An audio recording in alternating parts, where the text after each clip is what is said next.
Well, unfortunately, our guest couldn't come today. Oh, here she is. Always late. Just kidding. She was here 20 minutes early. This is my sister, Julie. And like I said on my weekly address today, she's a real doll. You're gonna love this. But beyond just being a doll, she is primo, chef's kiss when it comes to the topic she's gonna talk about today. So I'm not even gonna take any more of her time. Julie was here in the spring of 2022, and the feedback that we got was just fantastic. I'm gonna let her go through and talk about whatever she wants to talk about today. I promise it'll be interesting. I do have to scoot at 2:30, but I'm gonna stay here until then. And without further ado, Julie Noble, the doll. All right, thank you, Michelle. I don't know what she's told you about me, but it's probably all wrong. Either way, I am Julie Noble. I am the sustainability coordinator for the city of Kingston. So we were born and raised in Kingston, and I still work there. I've worked for the city for my whole career. And my background is in environmental education and in taking care of the earth. And so when Michelle invited me to come back for an encore to follow up from the trip that I had here a couple years ago during Earth Week this week, I said, of course, I will come and see you. And so I'm happy to be back.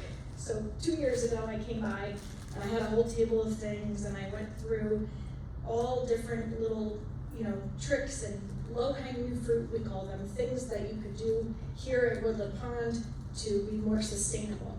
And since then, Michelle has told me that you've done an incredible amount of work here, and that you have people working on a climate action plan or sustainability plan, and a number of other initiatives, which makes me so excited. But I'm going to walk you through some things today that we have done as a city, and I'm going to try to relate them to what you can do here at Woodland Pond.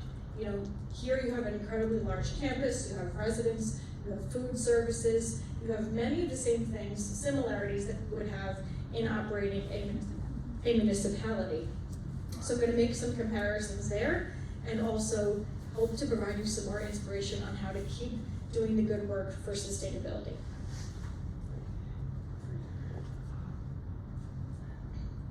So these are some of the things that I went over the last time when I was here.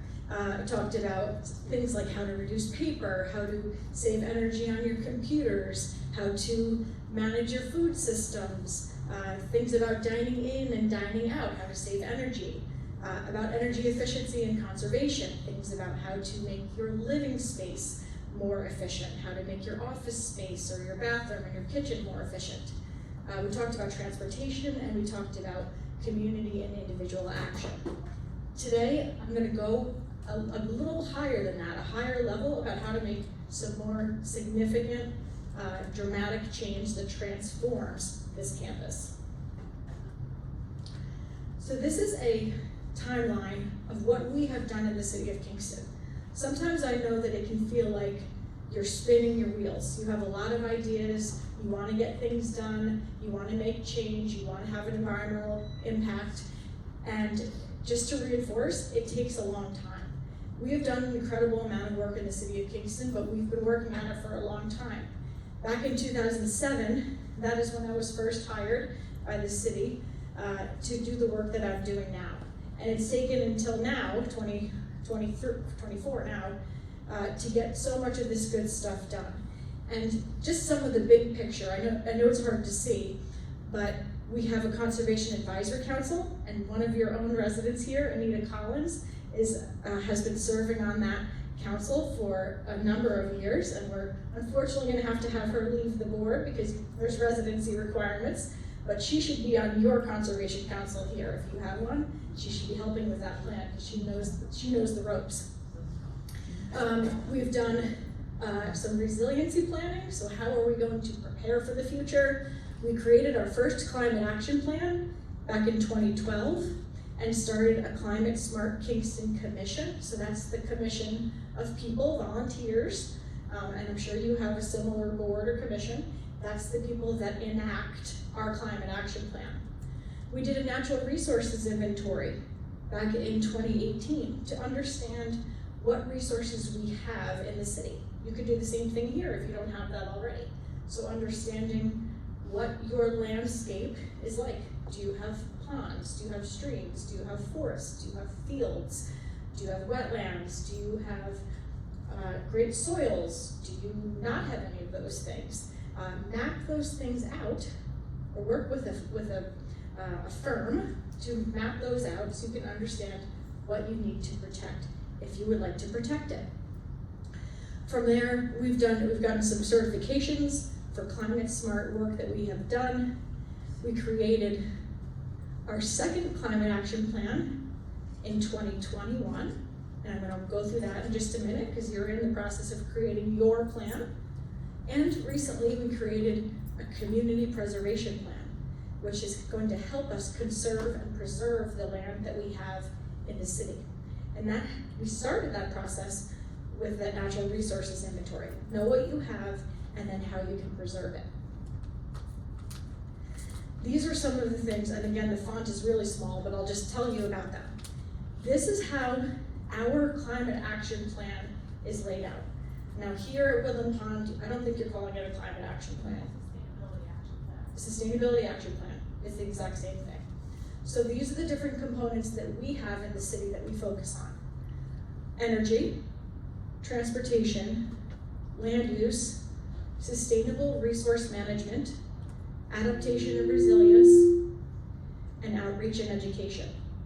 Now under each of those things, there are specific initiatives that we strive to achieve. So for instance, under energy, things like switching our municipal fleet over to electric vehicles. I don't know how big of a fleet, if you have a fleet at all here, but there are lots of incentives to switch over the fleet, and there are also mandates that are coming down from the state level and the federal level about switching vehicles over to electric. And by 2030, 2035, all vehicles in New York State that are sold will be electric vehicles. So after 2035, there's not going to be any more gas vehicles sold in New York State. So there is a transition that is happening, but you need to be prepared. Also with electric vehicle charging stations. So here, when I pulled in, I parked behind an Ioniq 5, and I parked right out by the EV charging stations, and I see that you have a few, but you're gonna need more because more and more vehicles are going to be transitioning over to electric. We do LED, and I see that you have done all your lighting to LED in these buildings, which is fantastic. that leads to instant savings. So I'm glad to hear that you've done that. And in the city of Kingston, we are adding renewable energy or solar to all of our municipal buildings. I just did an audit the other day. I was on the roof of 10 buildings in our city, which is great. I was not wearing this outfit. I went up on each of the fire department roofs, the Department of Public Works roof, the wastewater treatment plant roof, the police station roof, and 3 pavilions, park pavilions. And we're gonna be putting $1.4 million worth of solar on 14 different buildings in the city. And so that is going to help us to offset the energy demand that we have in our buildings. And if you haven't looked at renewable energy yet for this facility, it's something that you should look into. I don't know what your roof conditions are, or if they're flat, but if you have open space, then that could be an option as well. And if you don't have the ability to put in solar, there's also something you can join called community supported or community solar. And each of you individually can do that. You can sign up for community solar yourself, where you are supporting a solar system in another location with your bills, or you as a community could sign up for community solar with your own accounts. So for the city municipal accounts, 100 accounts that we have, we use community solar for all of our municipal buildings. With transportation, things that would be relevant here would be things like, again, making sure that you have walkable areas outside, availability to walk around so that you're not having to drive all the time, transportation, connections with busing to get into town, to get into Kingston. I'm sure that you have a lot of these things set up, but if you don't, that's something that's important that you can do here. For land use, we talked about the open space plan. That's mapping the things that you have to understand how you want to protect that space. Something else that we've done in the city with our land use is we adopted a non-toxic landscape management plan. I know here, you said that you did that for the areas near the wetlands. So we're working on it on large scale for all of our lawn right now. Excellent. Yeah. So if you need an example of what that kind of language would look like, we have that. So the city has a non-toxic landscape management plan. That means for all of our municipal properties, anything that is city-owned, we do not allow the use of pesticides or fertilizers unless they are approved by the EPA. So we have specific guidelines. Something else we're working on is transitioning all of our landscaping equipment over to electric. So eliminating the use of gas leaf blowers and gas lawnmowers. And there are more and more readily available systems, even at Home Depot or Lowe's or any of these locations. So we're switching that over. And that is helpful to not only our own staff, because it's quieter and there's less emissions, fewer emissions, but it's also helpful to the community and the impact on the local community. We also do something called green infrastructure. So more and more, we're seeing a lot of really intense rainstorms, and that stormwater has to go somewhere. So typically, we would see that stormwater would fall on the ground and it would be channeled off into a storm system and then piped out somewhere else to be discharged. What we're trying to do, and what's the recommendation, is to manage that stormwater on site by letting it infiltrate into the ground. That's called green infrastructure. So things like rain gardens and bioswales and cisterns to capture the water, and dispensing your downspout out into the grass so that it can soak into the ground. All of these things are things you can do here if you're not already doing them, so that you're reducing the amount of rainwater and stormwater going onto the roads. With adaptation and resilience, we've been doing a lot on our waterfront. That's not relevant here. You don't have a waterfront, so you don't have to worry about flooding or anything like that.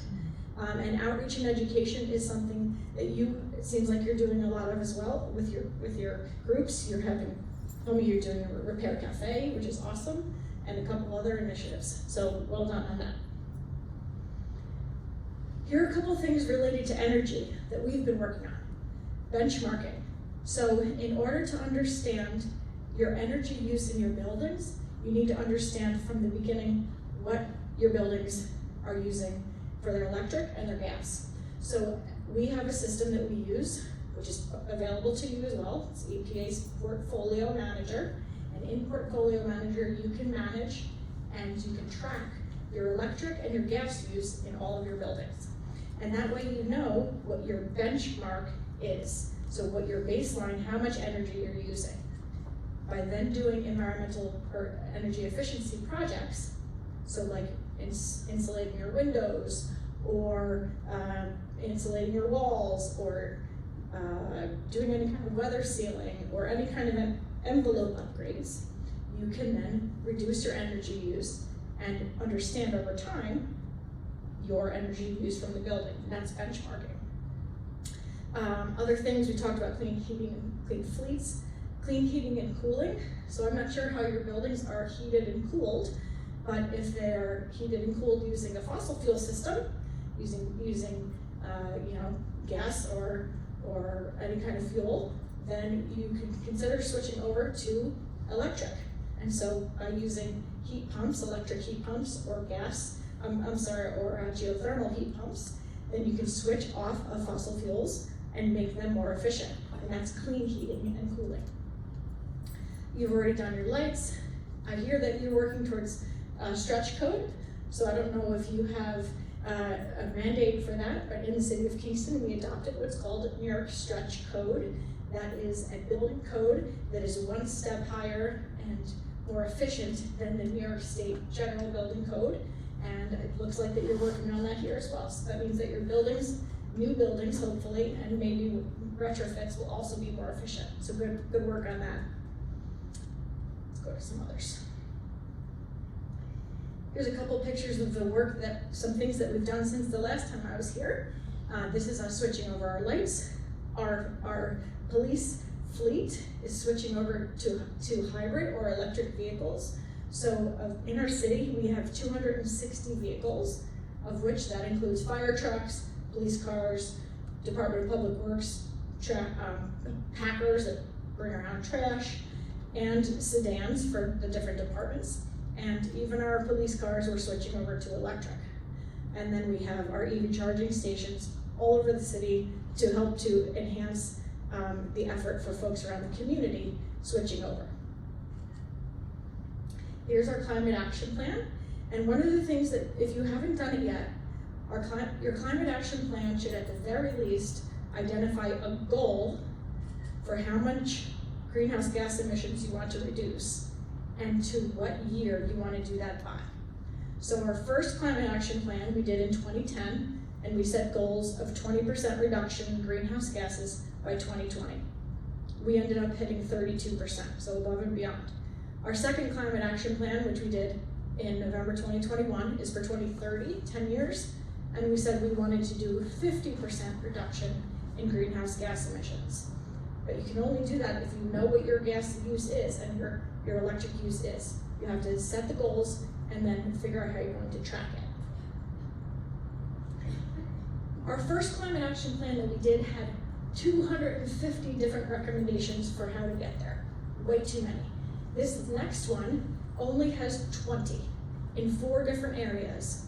Clean electricity, decarbonizing buildings, so removing fossil fuels, sustainable mobility and land use, and managing sustainable resources. So from there, I know you can't see, but just a few things. Our first goal is to achieve 100% renewable electricity in all of our city buildings. We wanted to establish a community choice aggregation program so that the community has access to solar energy. We wanted to increase participation in community solar and require the installation of solar on new construction. You can do that here too. You can create a policy that says any new construction is going to be mandated to be ready to have solar on it. It doesn't necessarily have to have solar, but it should be solar ready. In the buildings, we said we wanted to upgrade our buildings to increase our efficiency. We wanted to adopt benchmarking requirements, use clean technologies, and increase incentives to others to make them more efficient. In our sustainable mobility, transition our fleet to electric expand the EV charging stations, expand the bus routes, increase walkability, change our zoning, implement a dockless and bikeless scooter program, and adopt EV building codes. And then last, establish an organic waste collection, improve our urban forest, and increase community gardens. And this is the open space plan that we created. Now, I mentioned in the beginning that we did a map of all the different forests and wetlands and all the different resources that we have. You can do that same thing here. It's a smaller site, but you can still manage it. Once you know what you have, you establish goals.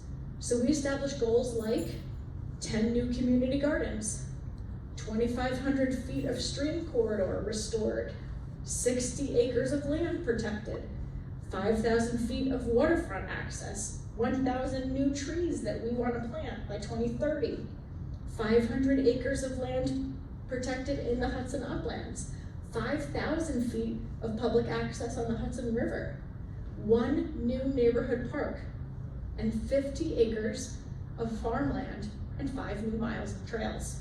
You could do the same thing on a much smaller level. You establish what you have. You could say, you know, I want to put in 200 feet of trails. I want to put in 100 feet of access to the water, to a wetland or a stream. Or we want to add 2 more community gardens on the site or landscaping. So you could establish the same kind of goals. You could say, you know, we want to plant 50 trees by 2030. And then those are the goals that you would move towards. The Community Preservation Plan in the City of Kingston helps us to gather money to get our goals. So I'm not sure how that would happen here, but in the city, and actually in the town of New Paltz, they've adopted this. It would be a real estate transfer tax, where somebody, when they buy a property, they would pay a small amount of a tax to establish a community preservation fund, which would then fund the preservation of open space. This November, our community is going to vote on that community preservation fund and real estate transfer tax to see if we can establish it. Then we'll have an established fund to fund our open space plan. You could set up a fund here.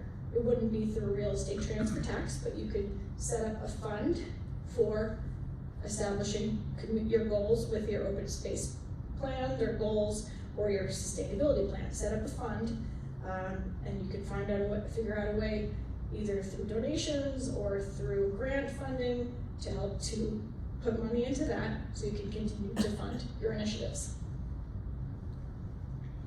This is how our community preservation plan looks. So this is the City of Kingston, and every single space is a different color with a different priority. So we went around the city, and you could do the same thing. You could do it different sections of Woodland Pond. And we said, okay, you know, this parcel over here has a lot of forest, and maybe it has a stream, and maybe it has,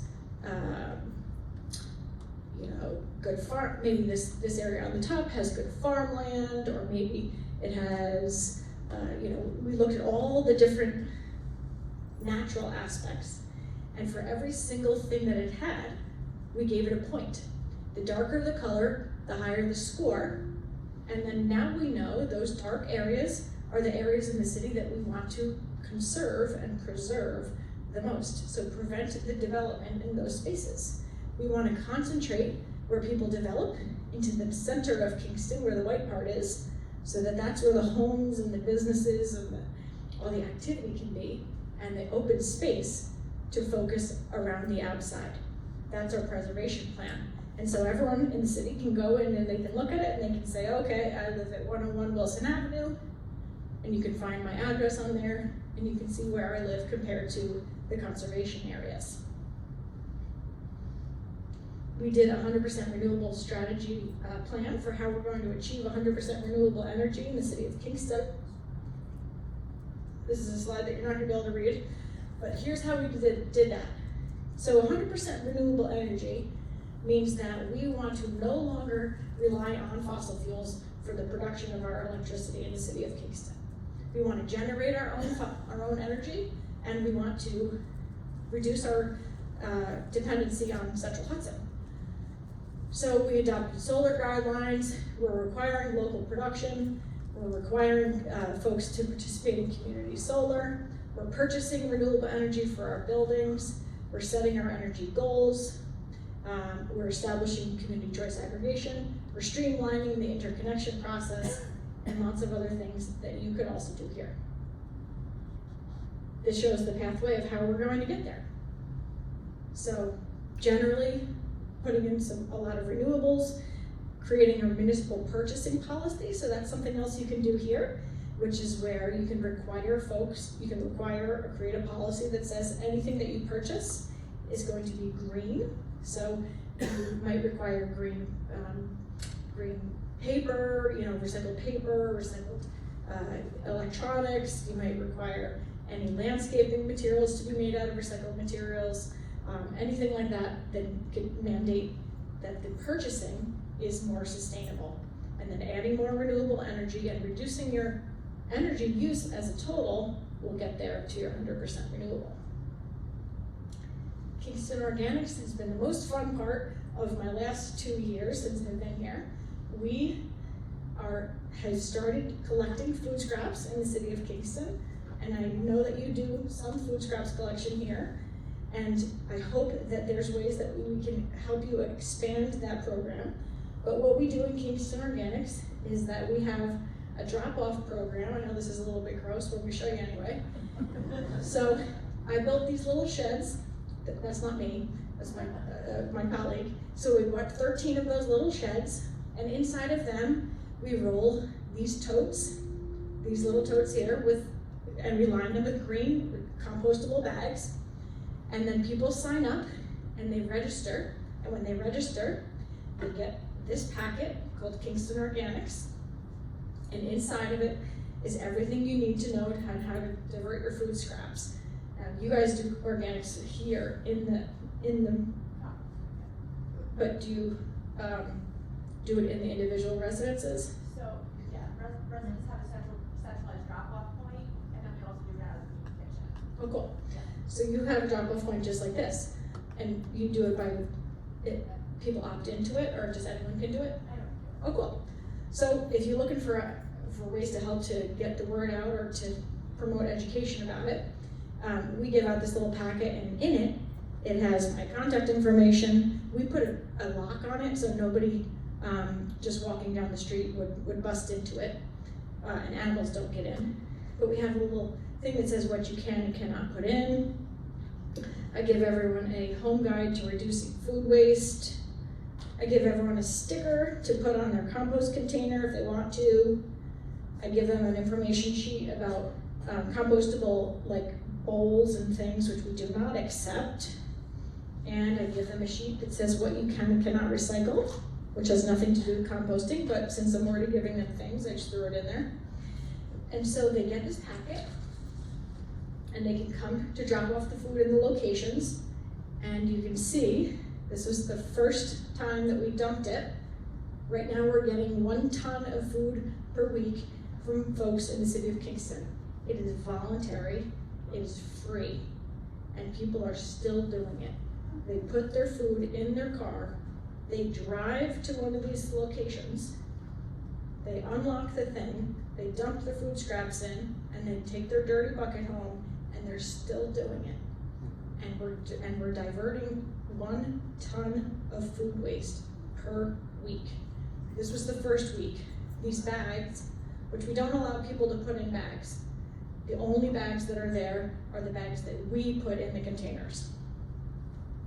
This is what it looks like without the bags. A lot of food scraps. And so far, I've been doing this since July of last year. I have 997 people that are participating, which is 4% of the city of Kingston. And we have diverted 24 tons of food so far. And we save an incredible amount of money. So what happens, I don't know if I have another slide. Oh, let me go back. So once a week, our regular Department of Public Works, the same Department of Public Works that drives around Monday, Tuesday, Wednesday, and Thursday to pick up trash and recycling, They drive up to my 13 locations, they open the little shed, they pull out the tote, they put it on the back of the packer, they dump it in, and then they bring it to Ulster County Resource Recovery Agency. And in Ulster County Resource Recovery Agency, they weigh it. It costs $20 a ton versus the $115 a ton it costs us to dispose of trash. So it's a $85, $95 savings per ton. And then they dump it at Ulster County Resource Recovery Agency, and there, this picture, which I took, they turn it into compost in 60 days. 60 days, that's crazy. They literally take this food, the junk food, good food, whatever food that people don't eat, they mix in wood chips, and then they put it in these long piles, which are called aerated static piles. They're aerated, so there's air. They're static, which means they don't move, and they're piles, so they look like piles. So these long piles of food and wood chips mixed with hot air blowing up inside, and in 60 days it looks like that. And then they put it in bags and they sell it for $5 a bag. You'd think they would give it back to me for free, but they don't. We're paying way more than that to get rid of our compost. So we are paying $20 a ton. That's it. So we could probably get in on that deal with most managers. You're using Community Compost Company? We'll talk later. Okay. We're gonna be saving a lot of money on compost. All right, I didn't want to run to my meeting, I just wanted to say thank you, I love you. She's great, isn't she? So, for their compost, here's the thing. We let people put in, and I don't know how it is here, but we put in only food. Nothing else. And people call me all the time, oh, can I put in bones? Is it food? Yes. Can I put in this? Yes. Can I put in this? Yes. You can put in food. You can't put in not food. That's it. It's as simple as that. Don't put in anything that's not food. So for instance, I put together this little flyer that says what you can and can't put in, but it really should just say food and not food. So we don't accept rubber bands, food labels, compostable bags, charcoal, pet waste, pizza boxes, plates, cups, utensils, produce stickers, those are annoying, and non-food items, and everything else can go in. And it's amazing, the amount of money that we save is amazing, and the fact that people are doing it without any incentive at all. But here's the best part. Right now, 1,000 people are participating in this out of 23,000 people that live in the city.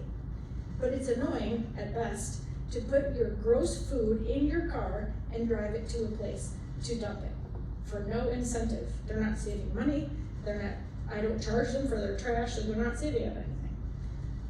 But we wanted to go one step further. So I got a $3 million grant from the Department of Environmental Conservation, and we are now going to start collecting food at the curb.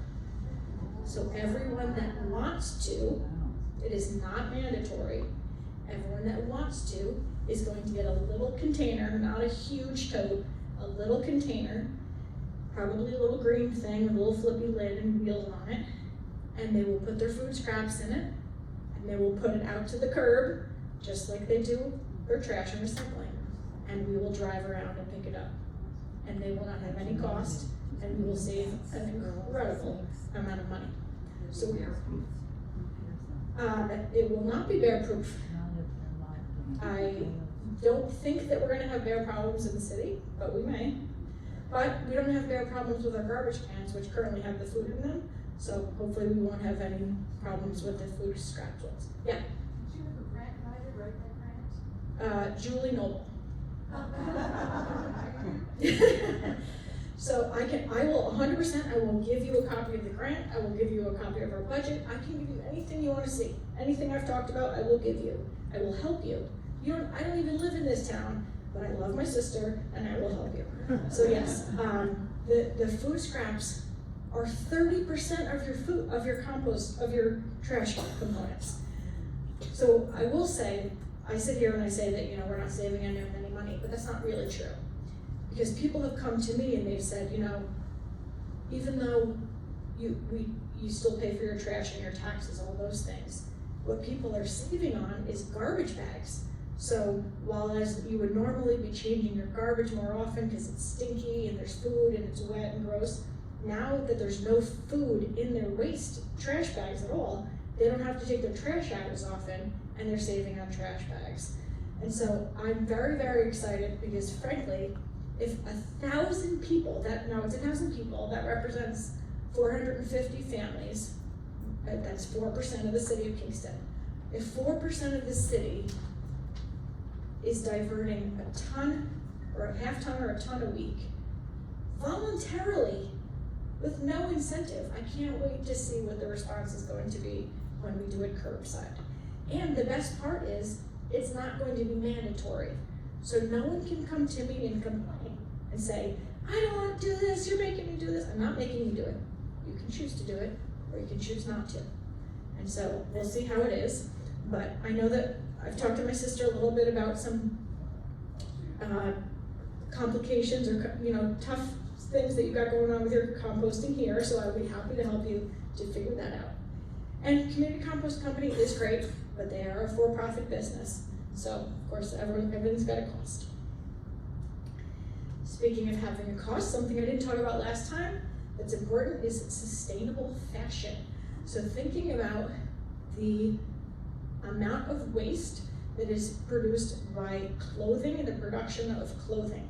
So every year, the average American discards 68 pounds of clothing. That's crazy. 85% of it ends in a landfill. 20,000 chemicals are being dumped into oceans during the dyeing process. It takes 700 gallons of water to make one cotton t-shirt. 70 to 100 million trees are cut down every year to make fabrics. The clothing industry is responsible for 10% of carbon emissions. Fast fashion, so that would be like cheap clothes that are made very, very cheaply overseas, and then with cheap products, that accounts for 20% of all the world industrial water waste, and 99% of used clothing is recyclable. Now you do Repair Cafe here, which is fantastic. And I don't know if do you have people that sew or seamstress, what's the word for not seamstress? I can't think of the word. Tailor, right, so tailors. So that's fantastic. And so thinking about ways to do a clothing swap or donate the clothing or whatever you can to reduce the impact of clothing waste. Here's a couple solutions. Rent and swap.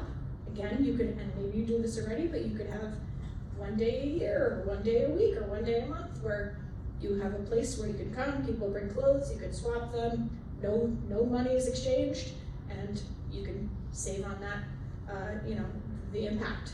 Vintage and secondhand. So some of these areas, this is a picture near Poughkeepsie, but certainly near here there are thrift stores for sure. There's a Salvation Army right in town. We went there the other day.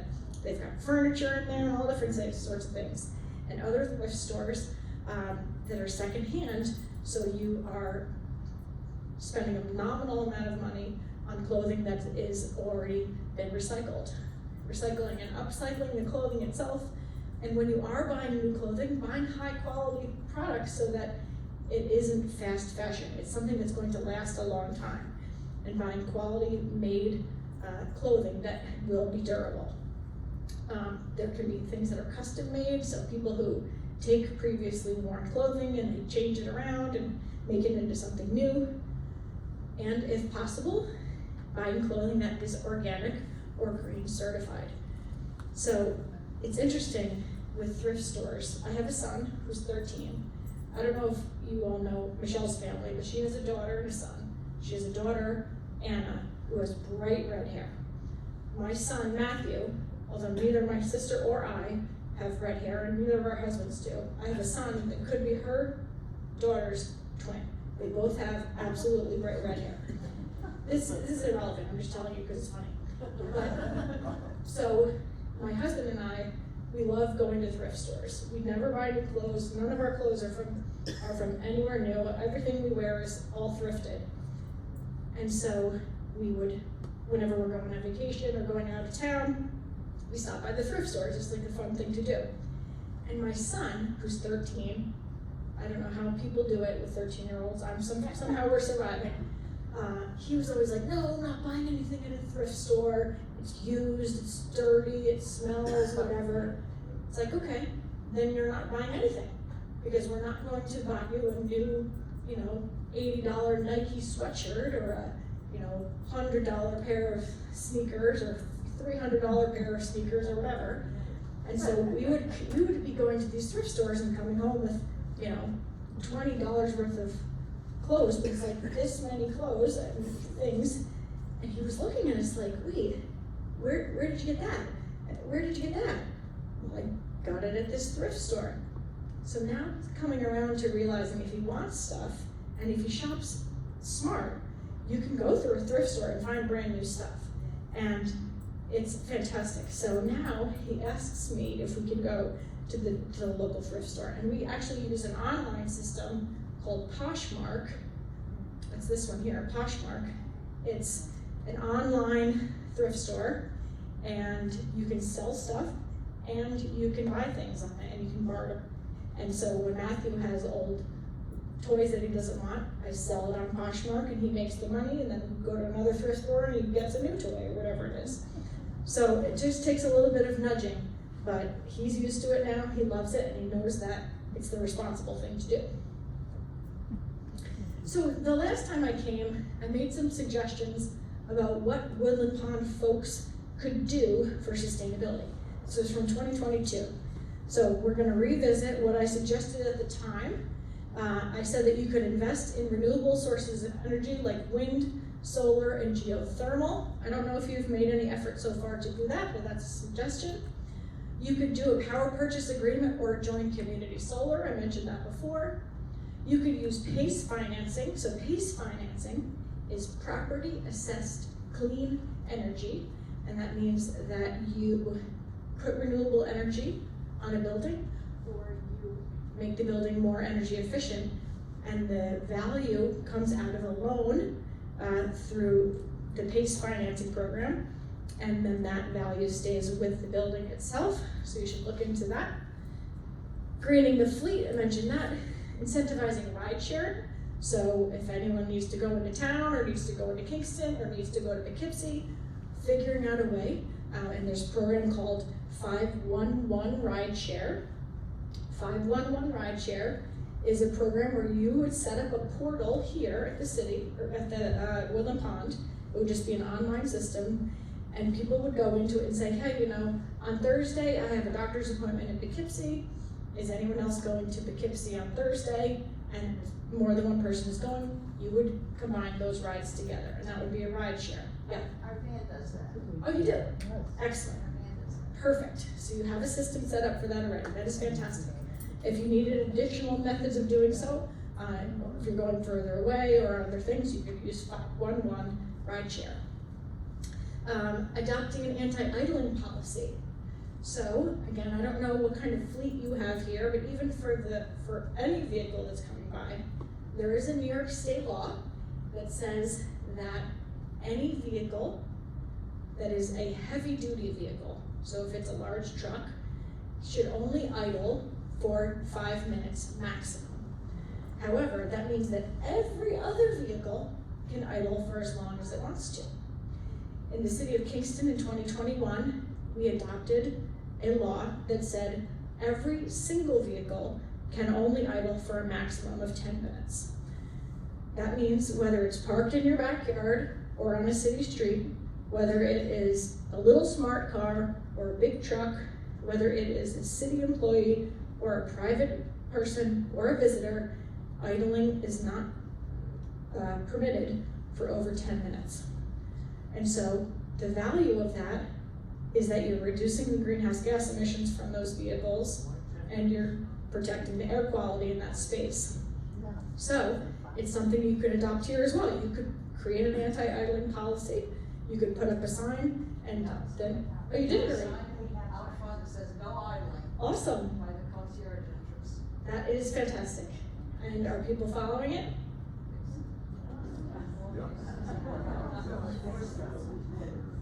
That's the thing that gets to enforcement. It's really difficult. In the city of Kingston too, it's really, really difficult to enforce it. But you know what it often takes is peer pressure. So other folks saying things to other people, you know, hey, we see that you're idling.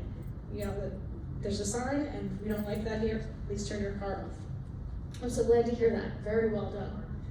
Coordinating with local transit, so you've got that going on, and EV charging stations. So you're doing great. Here's a couple more things. Conduct a lighting audit and retrofit all your interior and exterior lights to LED. You already did that, so great job. Conducting an energy audit and engaging in a performance contract. So that's something you can do. That's by saying you would bring an auditor in. They would look at all your buildings and say, okay, this building uses this much power, this much uses this much electricity or gas or whatever. And then they would tell you how you can make your buildings more efficient. They would give you all the different energy conservation measures, and then you would hire them to do those measures, and their payment would come out of your savings. So instead of paying them, the savings that you have saved would pay off that investment. That's called an energy performance contract. What's that? Would that be forever, or does it cease the repayment agreement? Does it cease after a certain number of years? Well, you would make those energy conservation measures, whatever it would be. So it could be, new windows, or it could be changing your heating system to heat pumps, or it could be putting solar on your building, or it could be a new roof, or whatever it is, insulation, anything. And the savings over time would be the savings that you would reinvest into the services that you're paying for. So the energy performance contract does have a contract of a finite period of time. Energy benchmarking. So then we talked about water and wastewater, non-toxic landscape management plan. I mentioned that before.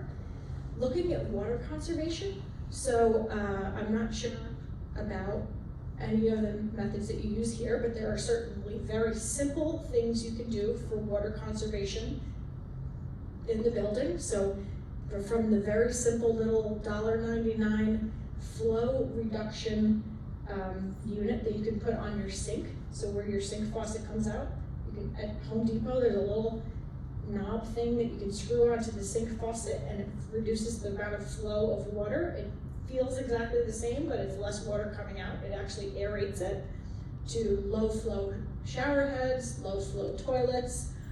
Those are all things that you can do simply, very, very cheaply here on the property, or saving water for your gardens. So using rain barrels to collect water from the downspouts and using that to water the plants, or directing the water from the downspouts into the gardens to help to water the plants in that way. Those are ways to save water. Green heating and cooling, we talked about before, with switching over the systems to a more electrified system, and writing a climate action plan, which you are doing. A couple final things. With waste reduction and recycling, expanding your composting program, which we're gonna figure out with you. Expanding your recycling collection. So right now, hopefully you recycle paper and commingled products, but if you aren't already, you should figure out ways to recycle your ink toner, your electronic waste, so things like TVs or computers or phones or things you're throwing away. White goods, so if there's old refrigerators or old freezers or old wine coolers, those should be recycled. And there's a program called TerraCycle for little things like toothpaste containers and other little things that if you have enough of them, you can recycle those, and they will even make them into things for you, like a bench, and give you that bench. So if you work with TerraCycle, you can get something out of your recycled product. Establishing a reuse or repair center or repair cafe like you have. adopting a green procurement policy, I mentioned that. Doing an unsubscribe campaign, so getting people to stop getting mail or getting magazines or getting email even though email is does not have much of an environmental impact. But doing an unsubscribe campaign so that there's less physical paper waste coming here. Hosting recycling trainings, so if people need help learning about how to recycle properly, then hosting those trainings, and including construction and demolition recycling in your contracts. That's something on the administrative level, but as long as if any new buildings are being built, making sure that those products are being recycled in the construction. So that is the end of this slide and this deck for today. My name is Julie, and I am Michelle's sister, and so you can follow up with me at any time. But I'd love to hear about anything else you're working on that I might not have mentioned, and I'm also happy to take questions. Yes? You mentioned plant-based diet. I did mention plant-based diet, and I'm glad that you did. So one of the things that if you think about the environmental impact of globally of human efforts, there's a couple things that rise to the top. One of the things that has a huge impact is the use of refrigerants and the release of refrigerants. So things like Freon that are being used in freezers and refrigerators and wine coolers and dehumidifiers and air conditioners. But another huge impact is the impact of meat and dairy production. And so if you think about the acreages that are being used for raising livestock and raising livestock for meat, raising livestock for dairy, the amount of land that is being used for that same amount of livestock could be in plant production and produce a much greater amount of food for the same amount of people. Not to mention the emissions that do come from the process of processing meat. So in the growth of the animal, but also in the production of the animals themselves. So switching over, not even if you don't do it entirely, but even if you have a meatless Monday or one meal a day or less meat as a whole, less dairy as a whole, eating lower on the food chain is a much more sustainable way to eat and could be considered healthier for you as well. Now this is something that you could influence in the purchasing practices here at Woodland Pond. So I'm not sure if there are always vegetarian or vegan options in the areas where you eat. There are, that's great. There always are, fantastic. But it's also, another thing you can influence is if there are still, and since there certainly still would be meat and dairy being procured or purchased for the Woodland Pond, is the source of where that is coming from. So if we're looking for local sources of meat, local sources of dairy, more sustainable sources, organic, or more naturally produced farms and local farms would have less of an impact than if it were like a factory farm or something that's produced on a larger scale. Yes? Can waste from gardening be composted along with the food waste? That's a great question. So the question was, can waste from gardening be composted with the food waste? So I can tell you what we do in the city, but community compost has different rules than what we have. So in the city of Kingston, we say that in our food scraps, in our Kingston Organics, the answer is no. But we say don't put in your yard waste because we separately collect yard waste. And so that could be done here as well. First you'd need to ask community compost company if you have a plant in your room and you have a dead piece of plant or whatever, or garden stuff, if that can be put in. If not, you might want to look for a separate hauler or separate location to bring yard waste. One of the concerns with plant scraps with this process is that, in theory, since it is a commercial operation, the theory would be that they're heating it to a level that any pathogens or weed seeds would be killed off. If you're composting on site, or if you're not doing it at a commercial facility, then those things would still thrive. So for instance, if you take tomatoes or tomato plants or tomato seeds, and I guess that could happen here too, and those seeds make it through, they might continue to grow in a separate compost, production.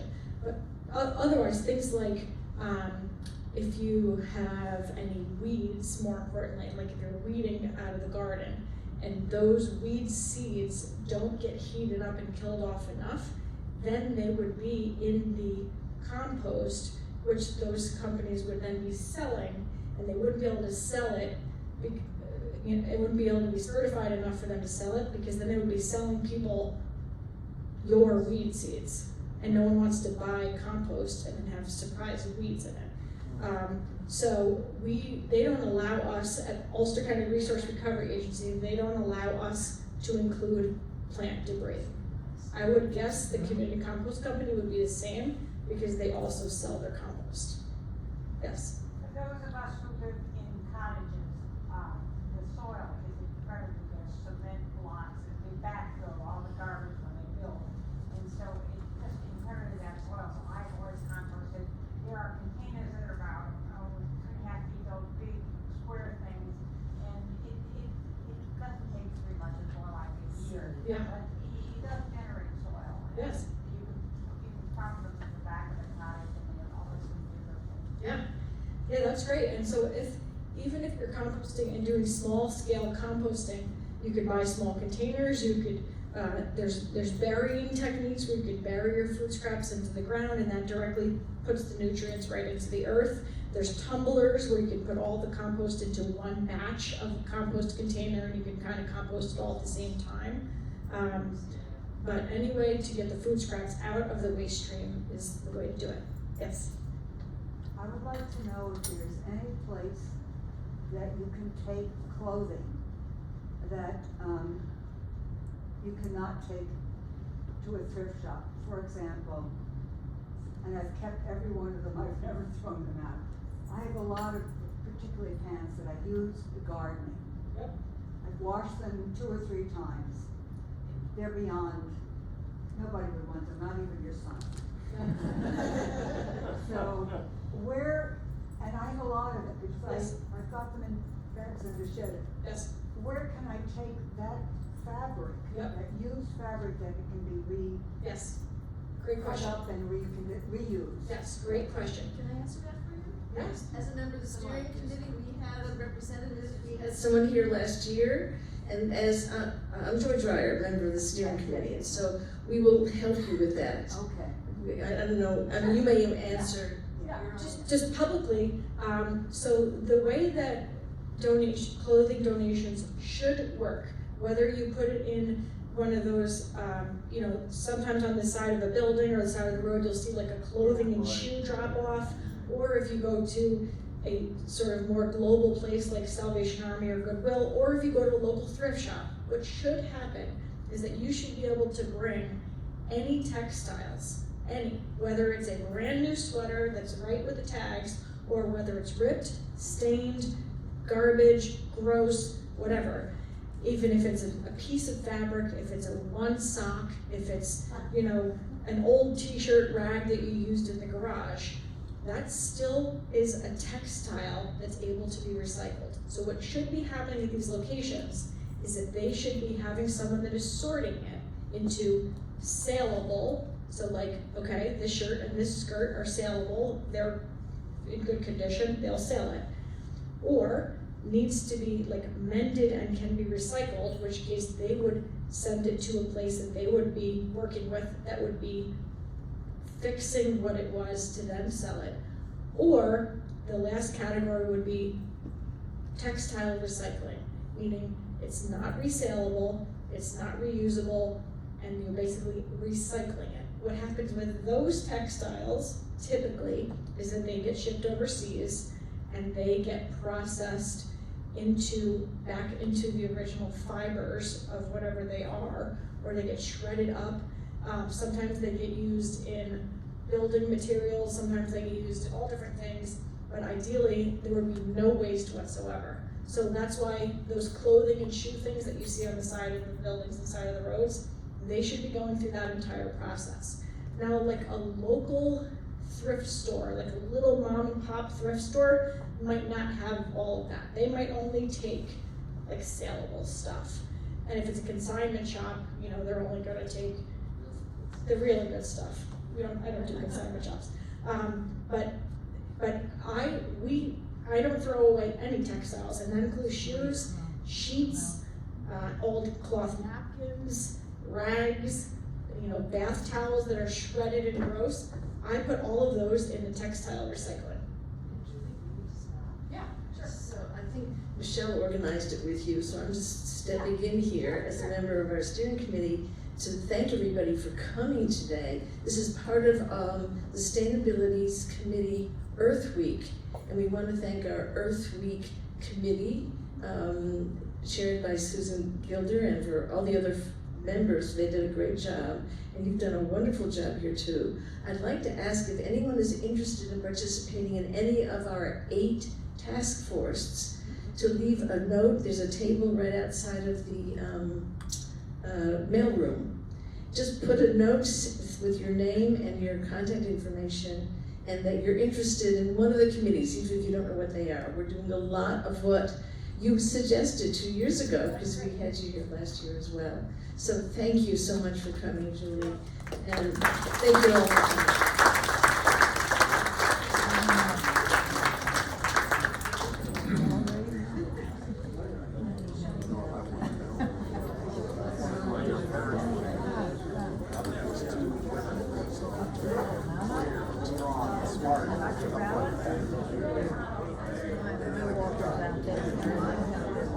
Maybe they were hopeless. We were smart.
Time with you. So we talked a little bit yesterday.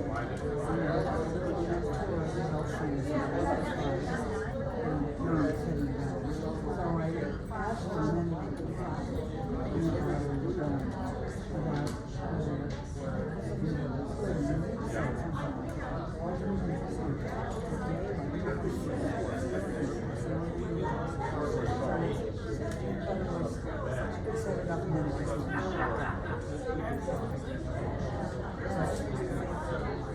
is it online?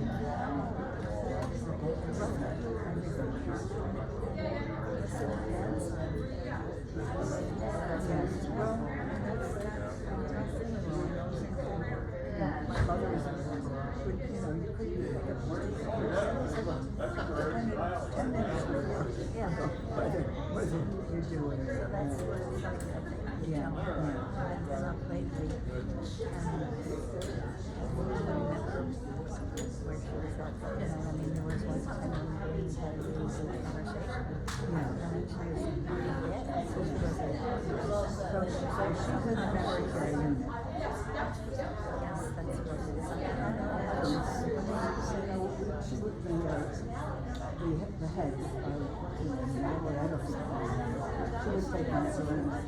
This building is so convoluted, I hardly knew where I was anymore. Up one aisle, I'll take an elevator up and down again.